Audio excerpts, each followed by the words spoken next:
नमस्कार दगड़ियों, मानला ट्विंस उत्तराखंड से मयंक नेगी मैं हूँ और आप सभी को मेरा प्रणाम। और मैं आई होप कि आप सब कुशल पूर्वक होंगे। तो आज की वीडियो में हम केदार मेहर जी से मीटअप करेंगे। उनका मैंने चैनल का लिंक डिस्क्रिप्शन में दे दिया है, जाओ और सब गाइस चेक कर लो और प्लीज़ उसे ज़रूर से ज़रूर सब्सक्राइब करना, क्योंकि केदार मेहर जी काफ़ी अच्छे इंसान हैं, सोशल वर्कर है, प्रधान है, फोटोग्राफ़र है और भी मल्टी टैलेंटेड है। एंड उनके साथ हमने आज मीटअप वीडियो भी बनाया है, तो इस वीडियो के थोड़ी सेकंड बाद मीटअप वीडियो हम आपको दिखाएंगे। तो प्लीज़ उनके चैनल को सब्सक्राइब करना और लाइक हमर पहाड़ चैनल को सब्सक्राइब करना, जो केदार मेहर जी का चैनल है उसका मैंने लिंक डिस्क्रिप्शन में दे दिया हमर पहाड़, तो ज़रूर से ज़रूर उसे चेक करना, सब्सक्राइब करना। तो चलो अब हम आपको मीटअप दिखाते हैं केदार मेहर जी से करना। और देखिए, मैं आज ऐसे व्यक्तित्व वाले से आपका रूबरू कराऊंगा। केदार मेहर जी उत्तराखंड के बागेश्वर के बास्ती गांव से हैं और वो यूट्यूबर ही नहीं, एक समाज सेवक भी हैं, साथ में गांव के प्रधान भी हैं और उसके साथ साथ भी वो विकास, जो उत्तराखंड में विकास कार्य है उनका पूरा नॉलेज है उनको। और ऐसे उत्तराखंड में यूट्यूबर को होना चाहिए। यूट्यूबर में इतनी आज की सामर्थ्य है, वो समाज की दिशा को बदल सकते हैं, क्योंकि आजकल नई पीढ़ी यूट्यूबर को फॉलो ज़्यादा करती है, तो उनसे जानते हैं। और उनको किसी मिस्टर केदार जी आए हैं जो सफल यूट्यूबर हैं और उसके साथ साथ ये सामाजिक कार्य करते हैं और गांव में ये उसके साथ ये गांव में प्रधान में हैं और प्रधान पद के साथ साथ गांव में नई नई योजना लाते हैं और लोगों को जागरूक करते हैं। अब हम उनसे सीधे केदार मेहर जी से जो यूट्यूबर हैं उनसे सीधे आपकी बातचीत करते हैं। और वो बहुत एक महान शख्सियत हैं और यूट्यूब के साथ साथ उनका एक प्रयास आता है कि हमारे उत्तराखंड आगे बढ़े और यूट्यूब के बारे में बताएंगे कि क्या कौन सा ब्लॉग बनाएं और उत्तराखंड को, हर गांव को आगे कैसे बढ़ाया जाए। तो अब हम मेहर जी के को वेलकम करते हैं और मेहर जी अपने आप बारे में कुछ शब्द बताएंगे। ये प्रधान पद पर हैं वहाँ पर, तो ये गांव को कैसे संवारा जाए और गांव में क्या क्या विकास, प्रधान के स्तर पर क्या क्या विकास कर सकते हैं आप, तो बताइए। सबसे पहले तो मैं मानला ट्विंस उत्तराखंड के सभी दर्शकों को नमस्कार करता हूं, प्रणाम करता हूं और श्री हीरा सिंह नेगी जी और हरक सिंह नेगी जी को बहुत बहुत धन्यवाद देता हूं कि उन्होंने मुझ जैसे एक सामान्य व्यक्ति को अपने चैनल के माध्यम से अपने दर्शकों तक पहुंचाने की कोशिश की और मेरे को एक मौका दिया। मैं आप सभी को बताना चाहता हूँ, मेरा नाम केदार सिंह मेहर है और मैं देवभूमि उत्तराखंड के बागेश्वर जिले के विकासखंड कपकोट के अंतर्गत आने वाली ग्राम पंचायत बास्ती का ग्राम प्रधान हूँ और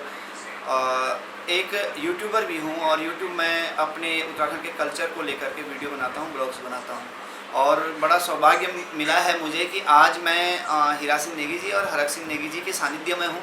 और इनसे मेरी मुलाकात आज से लगभग 1-1.5 साल पहले यूट्यूब के माध्यम से हुई थी। एक यूट्यूब लाइव प्रोग्राम में जुड़े थे और मैं भी उस प्रोग्राम में जुड़ा था। तो मुझे इनके विचार अच्छे लगे, तो मैंने इनके चैनल को सब्सक्राइब किया और बाद में धीरे धीरे हम लोगों की बातचीत भी होती रही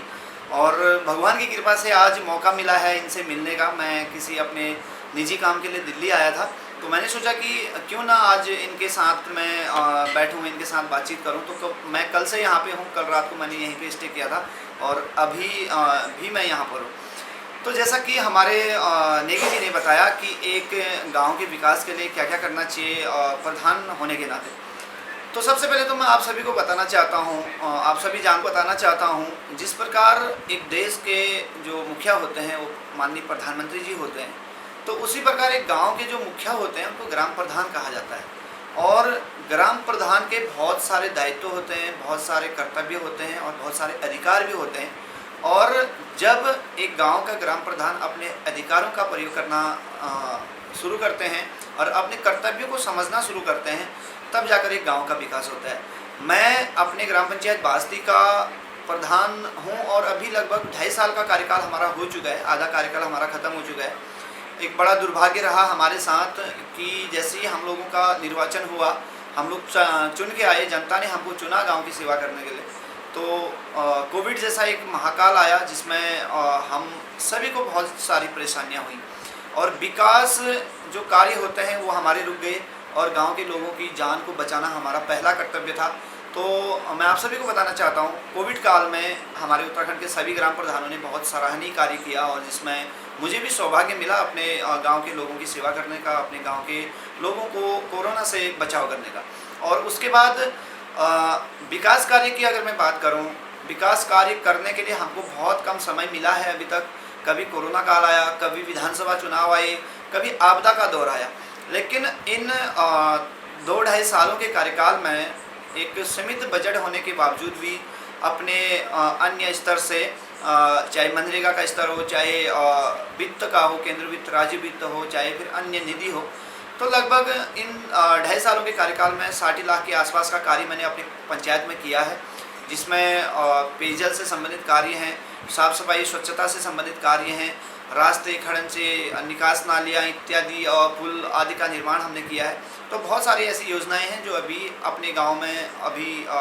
चल रही हैं और बहुत जल्दी वो योजनाएं भी पूरी हो जाएंगी। अगर मैं बात करूं ग्राम प्रधान के कार्यों की, तो ग्राम प्रधान के बहुत सारे कार्य होते हैं और जब गांव की जनता ग्राम प्रधान को चुनती है तो उनका पहला एक जो लक्ष्य होता है वो ये होता है कि ग्राम प्रधान अपने गांव का विकास करेगा। लेकिन ग्राम प्रधान का कार्य सिर्फ गांव का विकास करना ही नहीं, बल्कि गांव के बुजुर्गों को, गांव के युवाओं को, गांव की महिलाओं को, गांव के बच्चों को आगे बढ़ाना, गांव का सामाजिक स्तर आगे उठाना, उनको सुधारना और गांव में विभिन्न प्रकार के जो भी कार्य होते हैं, जो भी समस्याएं होती हैं, उन समस्याओं का निदान करना होता है। अगर मैं बजट की बात करूं तो ग्राम प्रधानों के पास बहुत कम बजट होता है, खास तौर पे हमारे उत्तराखंड के जो पर्वतीय ज़िले हैं, जैसा कि अल्मोड़ा है, बागेश्वर है, पिथौरागढ़ है, चंपावत है, यहाँ गढ़वाल मंडल के जो पर्वतीय ज़िले हैं, जहाँ पे भौगोलिक परिस्थितियाँ बहुत ख़राब हैं और एक गांव का क्षेत्रफल बहुत बड़ा होता है, लेकिन वहाँ पे जो विकास कार्य के लिए बजट आता है वो बहुत कम होता है। और विकास कार्य में मनरेगा एक ऐसी योजना है जिसके माध्यम से आज गांव में लाखों करोड़ों रुपए की लागत से योजनाएं बनती हैं, काम होता है। लेकिन परेशानी तब आती है जब मनरेगा में जो काम करने वाले मजदूर होते हैं, चाहे वो अकुशल मजदूर हों, चाहे कुशल मजदूर हों, चाहे मटेरियल का जो अंश होता है वो हो, उसका जो भुगतान होता है वो बहुत देरी से होता है। इसमें आज हमारे उत्तराखंड के बहुत सारे ग्राम प्रधानों ने मनरेगा में कार्य करना बंद कर दिया है। वो इसलिए क्योंकि जो मजदूरी होती है, जो अकुशल मजदूर होते हैं, लेबर जिनको हम लोग बोलते हैं, उनका जो पेमेंट आता है वो तो टाइम पर आ जाता है, लेकिन जो मिस्त्री वहाँ पे काम करते हैं या जो मटेरियल हम लोग उसमें यूज़ करते हैं तो उसको पेमेंट होने में सालों बीत जाते हैं और इससे जो है गांव का जो विकास कार्य होता है वो रुक जाता है। और उसके अलावा वित्त एक हमारा एक बजट है, वित्तीय बजट होता है जो कि राज्य वित्त और केंद्र वित्त 2 भागों में बटा है। केंद्र वित्त का बजट वो होता है जो केंद्र सरकार पंचायतों को देती है और राज्य वित्त का बजट वो होता है जो राज्य सरकार पंचायतों को देती है। और राज्य वित्त में भी बहुत कम बजट है, लगभग 1 लाख से लेकर के 2-2.5 लाख तक प्रत्येक वर्ष प्रत्येक ग्राम पंचायत को हमारे उत्तराखंड के पर्वतीय जिलों में मिलता है। और अगर मैं केंद्रीय वित्त की बात करूं तो केंद्रीय वित्त में लगभग 4 लाख से लेकर के 7-8 या 10-12 लाख तक प्रत्येक ग्राम पंचायतों को उसके भौगोलिक और जनसंख्या के आधार पर मिलता है। और उसके अलावा ग्राम प्रधान के पास जो अधिकार होते हैं कि वो विधायक निधि से या फिर जिला पंचायत की निधि से या क्षेत्र पंचायत की निधि से या सांसद निधि से या फिर अन्य जो विभाग होते हैं जो कंस्ट्रक्शन वर्क करते हैं, जैसे PWD विभाग है, जैसे पेयजल विभाग है या फिर जैसे सिंचाई विभाग है, बहुत सारे ऐसे विभाग होते हैं जिनके माध्यम से गांव का ग्राम प्रधान अगर चाहे तो गांव में विभिन्न प्रकार की योजनाओं में काम कर सकते हैं। और जिसमें ग्राम प्रधान का वित्तीय अधिकार होता है वो सिर्फ और सिर्फ वित्त की योजनाएं हैं जो कि मैंने आपको बताया, केंद्र वित्त और राज्य वित्त। और उसके अलावा ग्राम प्रधान अपने पद का सदुपयोग करते हुए अन्य जो विभागीय योजनाएं होती हैं, चाहे वो सड़क निर्माण की योजना हो, चाहे पेयजल लाइन निर्माण की योजना हो, चाहे किसी स्कूल के भवन का निर्माण करना हो, चाहे कहीं पे कोई नहर बनानी हो, कोई पुलिया बनानी हो या कुछ भी कार्य करने हो, तो अपने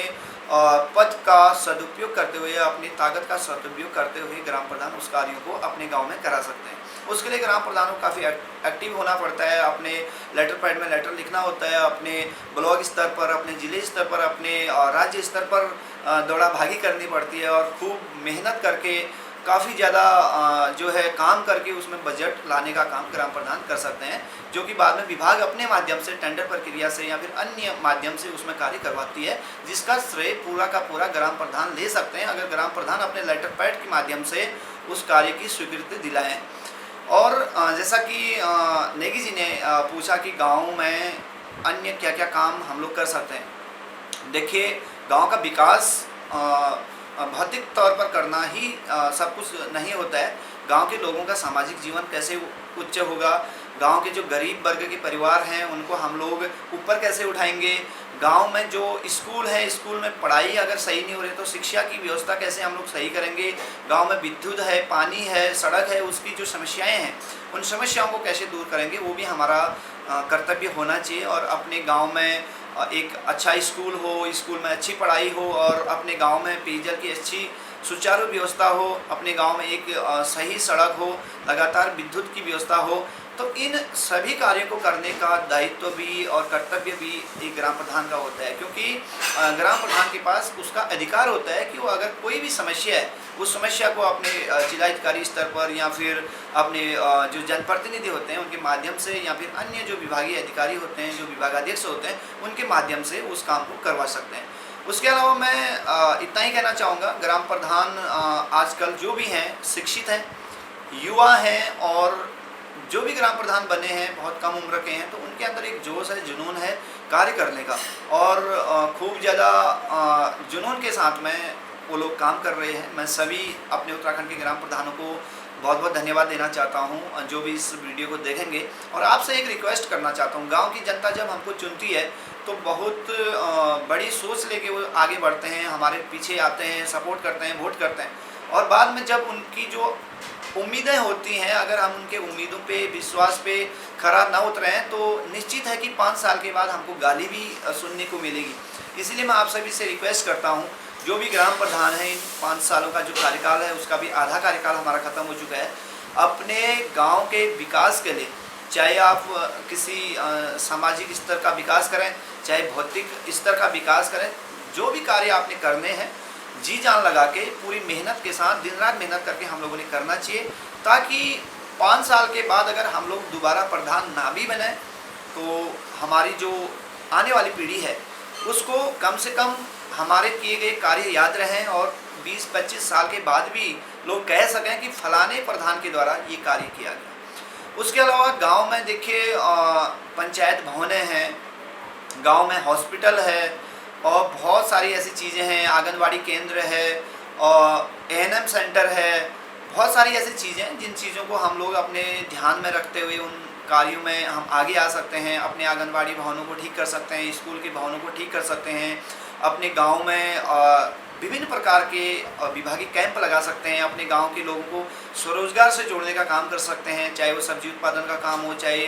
दुग्ध उत्पादन का काम हो। और उसके अलावा आजकल बहुत सारे लोग पर्यटन की गतिविधि से भी जुड़ रहे हैं, तो हमारा फर्ज यही होना चाहिए कि अपने गांव को कैसे आगे बढ़ाया जाए। अगर पर्यटन की दृष्टि से हमारा गांव आगे आता है, हमारे क्षेत्र में अगर पर्यटन की संभावनाएं हैं तो हम अपने गांव को पर्यटन के रूप में आगे लेकर जा सकते हैं। अपने गांव के युवाओं को विभिन्न प्रकार के स्वरोजगार के माध्यम से काम करने का मौका हम लोग दे सकते हैं। और अगर हमारा गाँव सड़क से दूर है, सड़क से वंचित है, तो हम बहुत सारे जो ऐसे विभाग हैं जिन विभागों की जानकारी हमारे गांव के लोगों तक नहीं पहुंच पाती है या हमारे गांव के लोग विकास खंड स्तर पर या जिला स्तर पर होने वाले कार्यक्रमों में प्रतिभाग नहीं कर सकते हैं, तो ऐसे गांव के लोगों के लिए गांव के अंदर ही कैंपों का आयोजन हमारे द्वारा किया जा सकता है। उसके लिए आपको अपने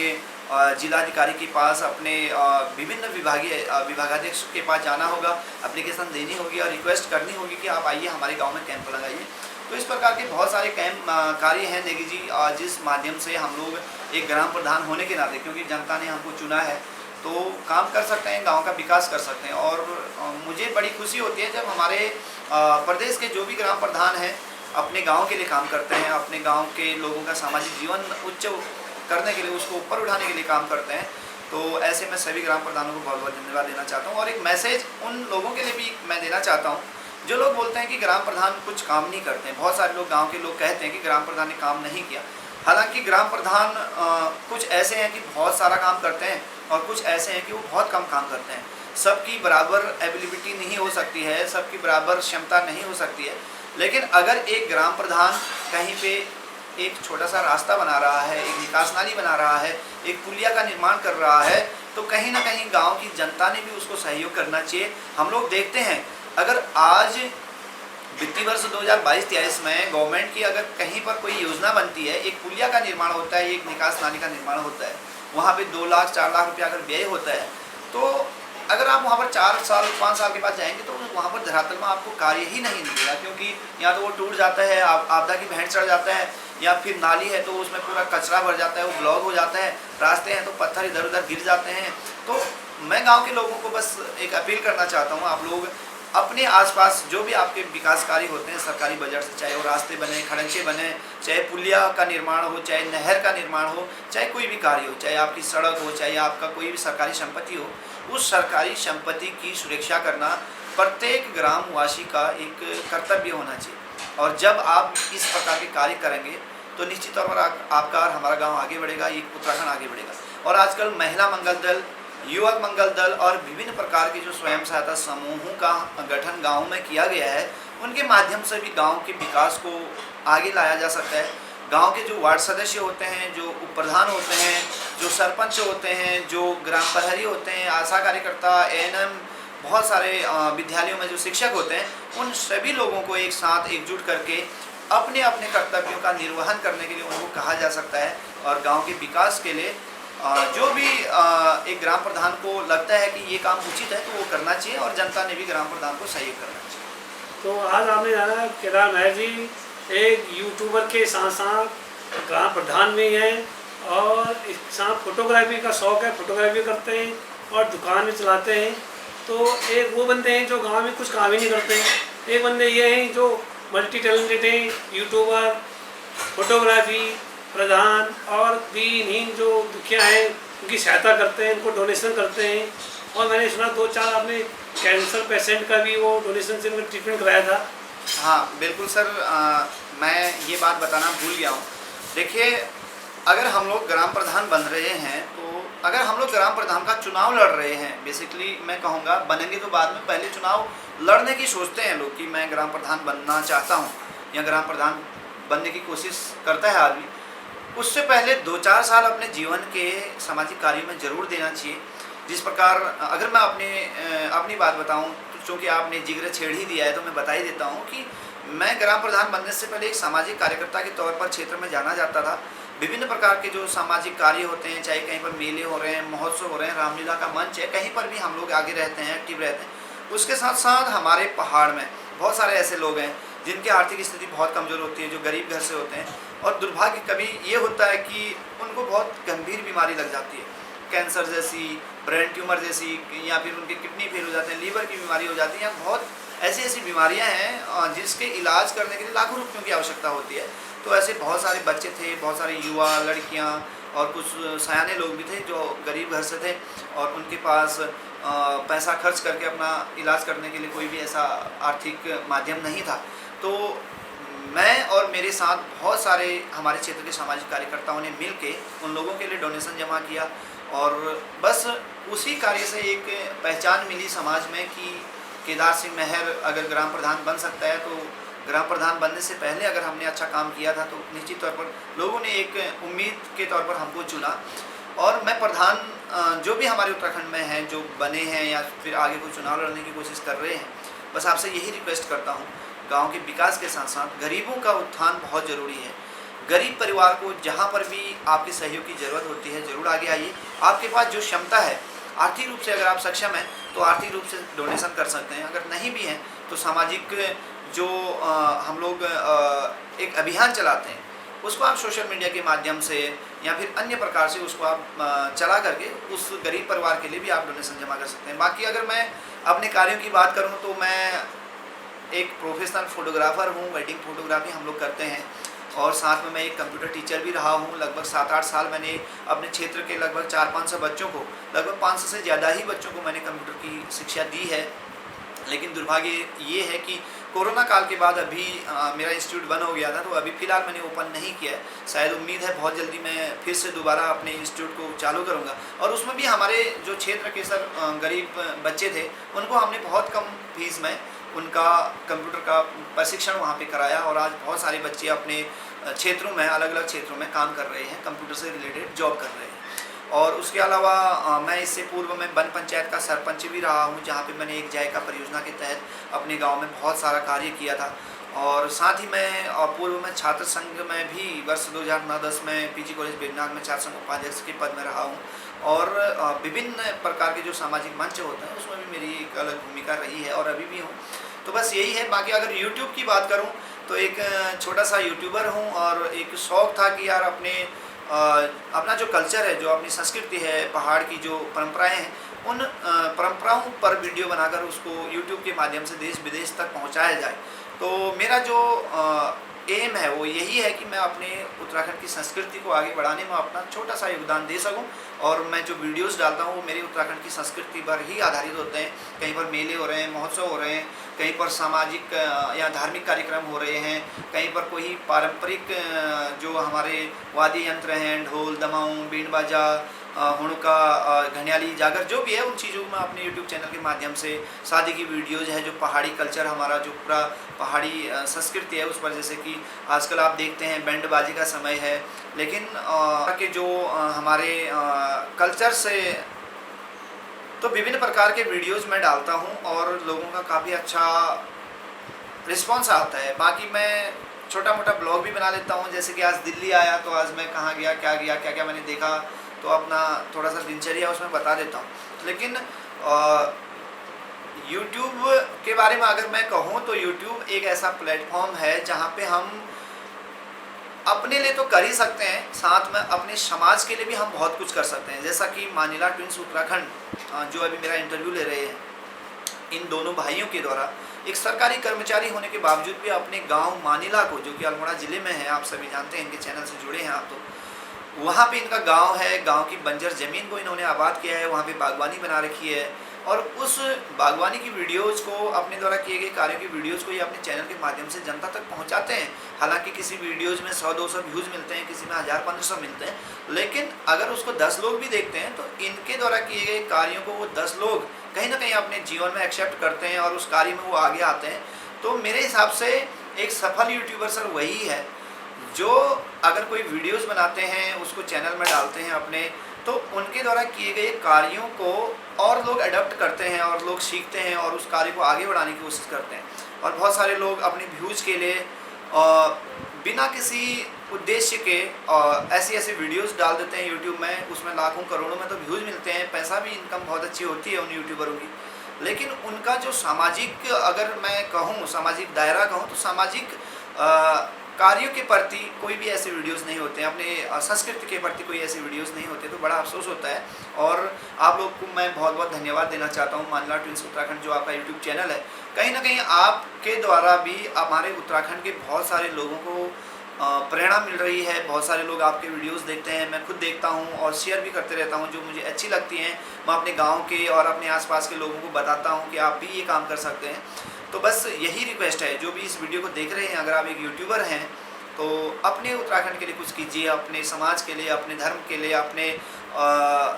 जो है पहाड़ के लिए, अपने गाँव, अपने खेत खलिहान के लिए कुछ कीजिए, ताकि आने वाली जो पीढ़ी है,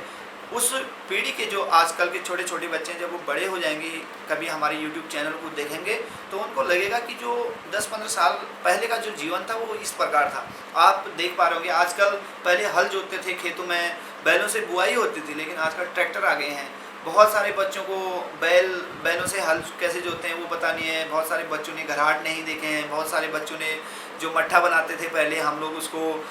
थुम्मी बोलते थे, रौल थुम्मी वगैरह हमारे पहाड़ी में बोलते थे, नरिया बोलते थे, उसका जीवन ख़त्म हो गया है। अब सारे संसाधन आ गए हैं। तो कहीं ना कहीं पुरानी चीज़ों को हम लोग अपने धरोहरों को संजो कर रख सकते हैं अपने यूट्यूब चैनल के माध्यम से, जो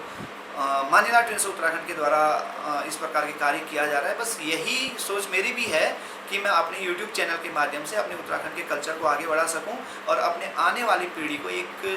संदेश दे सकूं। तो बस इतना ही है। बाकी काफ़ी अच्छा लगा मुझे यहाँ पे आके और बहुत बहुत धन्यवाद मैं करना चाहूँगा आप सभी को जिन्होंने भी ये वीडियो देखी। अगर आपको ये वीडियो अच्छी लगी तो आप इस वीडियो को लाइक और शेयर ज़रूर कर दीजिएगा और मानिला ट्विंस उत्तराखंड जो चैनल है आप इस चैनल को सब्सक्राइब जरूर कीजिएगा। और बाकी कभी भी आप आ सकते हैं। मैं बागेश्वर ज़िले के कपकोट विकासखंड की ग्राम पंचायत बास्ती का ग्राम प्रधान हूँ। मेरी धर्मघर में शॉप है, मैं वहीं पे रहता हूँ, जो कि बेरीनाग से अगर आप आते हैं तो चौकोड़ी से लगभग 7 किलोमीटर आगे होता है। बागेश्वर से अगर आप आते हैं तो बागेश्वर से आप कांडा होते हुए लगभग बागेश्वर से 50 किलोमीटर धर्मघर होता है। और आप कभी भी अगर वहाँ पे आते हैं तो आपका मोस्ट वेलकम है। आप आइए, घर में आइए, हमसे मिलिए और जो भी आप बात करना चाहेंगे और जो भी कार्य आप कराना चाहेंगे हम उसके लिए तत्पर हैं, क्योंकि समाज की सेवा सबसे बड़ी सेवा है। समाज सेवा